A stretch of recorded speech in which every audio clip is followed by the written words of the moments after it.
Everything feels broken in the lives of everyday Canadians, but the good news is that we can fix it. We live in the greatest country in the world. Our country has overcome these difficulties before and has rebuilt and given new hope where before there was hurt.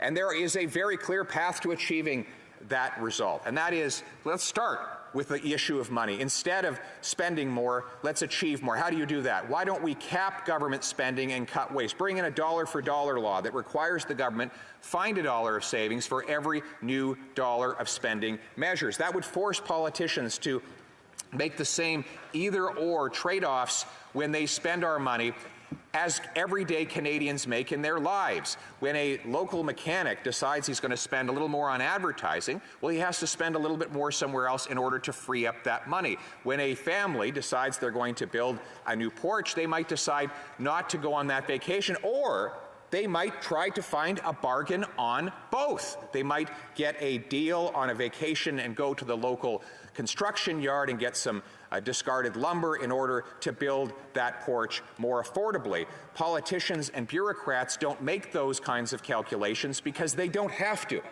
There is always more in the pot. They can tax more, borrow more, or print more. Now, that scarcity gets passed on to the taxpayer. Every creature in the universe has to live with scarcity. The great economist Thomas Sowell once said, the first law of economics is scarcity.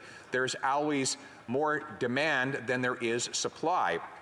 The first law of politics, however, is to ignore the first law of economics, right? And that is what politicians do by simply putting that scarcity onto other people by driving up their costs and externalizing the consequences of spending decisions. If instead we force by law politicians to live with the same laws of scarcity as every other business, consumer, or taxpayer, then we would force better results. Politicians would need to go into their departments and ask themselves, if I want to increase spending on this initiative, where can I find the savings somewhere else? They would be incentivized to go line by line, year after year, to find low priority items in order to redirect the money to high priority results for Canadians. Let us get our Bank of Canada back to its core mandate of 2% inflation, rather than printing money to pay for political spending. Let us also get rid of the obvious examples of wasteful spending. We could cancel the ArriveCan app, get rid of the multi-billion-dollar infrastructure bank that has achieved no projects but has guaranteed the profits of large multinationals and the bonuses of executives. Getting rid of this waste would allow us to save the money and free up more resources for things that achieve results for our people. And instead of creating more cash, why don't we create more of what cash buys in this country? Why don't we grow more food, build more houses, and generate more Canadian energy? Speaking of energy, I had the privilege of visiting the single largest infrastructure project in Canadian history, LNG Canada, a $40 billion private sector investment approved by the previous Conservative government, and that could only come to pass because the government of British Columbia agreed to exempt the project from the carbon tax. Otherwise, it would not have been economical. What result was actually achieved by this project, or will be achieved? The answer is that it will cut 60 million tons of carbon out of the atmosphere by replacing overseas coal-fired plants with clean Canadian natural gas. Now, isn't it interesting that this project had to be exempt from both C-69, the government's environmental law, and the carbon tax in order to go ahead and reduce emissions? In other words, in order for this environmentally friendly project to occur, this government's environmental policies had to be ignored. That proves how backwards they are. If the carbon tax,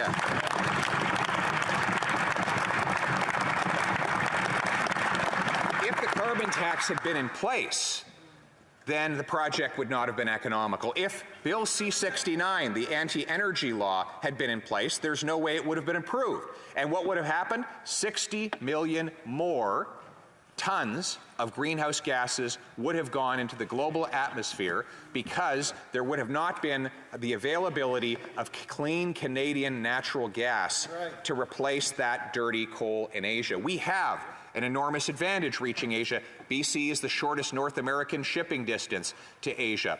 We also have the shortest North American shipping distance to Europe from the east coast of Canada. And you know, speaking of the east coast, the Prime Minister visited there, and he was asked about approving natural gas projects in Canada's east coast and said, well, there might not be a business case. He was standing next to the German Chancellor when he said that. Ironically, the Germans just announced that they completed a new natural gas import terminal in 194 days. You know what they will not be importing there? Canadian natural gas. Why? Because we don't export any natural gas overseas. We don't have any terminals completed, despite 15 of them having been proposed when this Prime Minister took office. Not one of them has been completed. Only one is under construction, the aforementioned LNG Canada. The rest are in limbo. We could be sending the Germans our natural gas to break European dependence on Putin and to transform dollars for dictators into paychecks for our people in this country. Why don't we do that?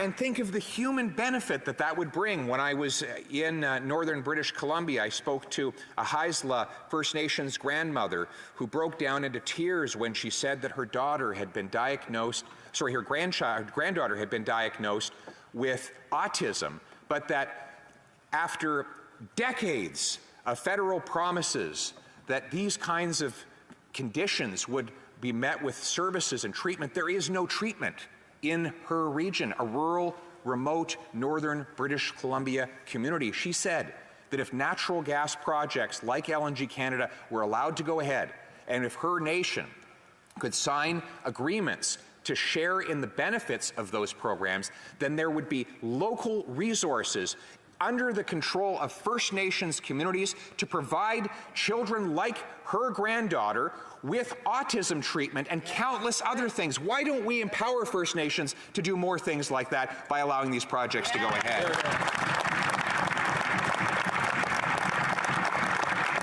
We need to get the government out of the way so these opportunities can occur. We need, for example, to incentivize more home building by requiring our large municipalities with overpriced markets to approve fast and affordable building permits so that we can build the millions of new homes that will be required for our existing population and for those who are yet to come to our country. We need to require that every federally funded transit station be pre-approved for high-density housing around it so that our young people don't even need to own a car to live in an affordable house. We need to sell off 15% of the 37,000 underutilized federal buildings so that that can be made into affordable housing for our young people. We need to get government out of the way so that our projects can get completed and our people can have homes and they can have energy. And finally, we need to get government out of the way and off the backs of our farmers so that they can produce more nutritious food in this country. Isn't it an outrage that with the 6th biggest supply of farmland per capita on Earth, Canada has 1 in 5 households where people are actually skipping meals because of the excessive cost of food. We should not only be able to feed our own families, but be the breadbasket of the world by canceling the carbon tax, not just on primary farming, but also on drying food and transporting it. We need to cancel the carbon tax on our truckers so that they can bring that food affordably to our supermarkets. And we need to remove the ridiculous fertilizer tariffs and taxes that the government is bringing in so that we can produce more food on every acre of land in order to have greater output and to reduce the amount of fuel that has to be burned in order to produce that prodigious output. Let's unleash the fierce power of our farmers to feed us again.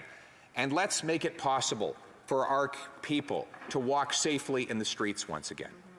Something we used to take for granted. The answer is clear. The vast majority of crime is committed by a tiny minority of criminals.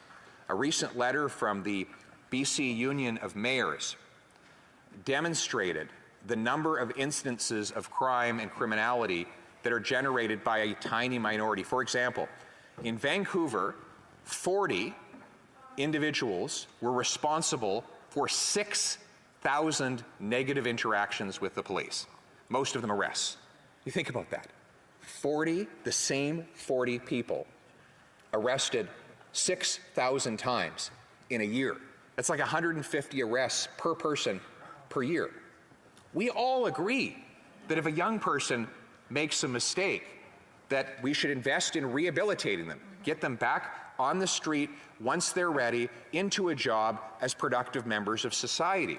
But when someone commits 60, 70, 80, 100 violent offenses, and we consistently and automatically release them early on bail and even after they are convicted, that is contributing to the criminality that has grown by 1/3 since this Prime Minister took office. So let us target that small minority of criminals with serious consequences to get them off the streets and keep the streets safe. You know, it is not out of hatred for the criminal that we take these actions. It is out of love for the victims, the people who desperately want to live safely in our neighborhoods. We need to instead of investing money in going after the lawful, licensed, trained, and tested hunters and sport shooters, we should put that money into bolstering our borders to keep the smuggled drugs and guns that are terrorizing our communities out of our country altogether. And finally, we need to come to the rescue of those people living in these all too common tent cities. Whether it's Vancouver, Toronto, or Montreal, or whether it's smaller centers like Peterborough, where this phenomenon is growing out of control. We see people that could be your brother, your sister, God forbid, your son or your daughter, who've lost their homes, are living on the streets, and are playing Russian roulette with their life. Every single time they ingest these poisons, they risk stopping their hearts. And we can change it. We know that the government's current approach, which is to liberalize access to the most dangerous opioids, and in fact, taxpayer funding for so-called safe supply to make them even more abundant using the public resources. Madam Speaker, there is no such thing as safe poison. It is all deadly. But we know what we can do to save these people's lives, because they're doing it in Alberta today. They have redirected the resources away from so-called safe taxpayer-funded supply of drugs over to recovery and treatment, getting the addict off the street into a recovery center where they're first given detox that cleans the poison out of their system. Then they are given 60 to 90 days of treatment, inpatient care, building up the habits of a clean, drug-free life, and then gently reintroduced to society in jobs and opportunities, during which time they have counseling that keeps them on the right track. And you know the result of that approach? They have cut overdoses in half. They are saving lives, proving there is always hope. It is possible to save these people.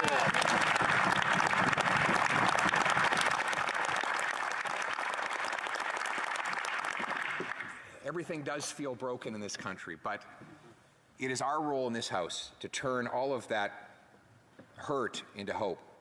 It is our job to come forward with the practical common sense solutions that have made this the best country on earth. It is our job to take responsibility for the suffering that exists in this country today and to replace it with opportunity, to give people back control of their lives here in Canada, in the freest country on earth, where people can chart their own destinies and be masters of their own fate. Thank you very much.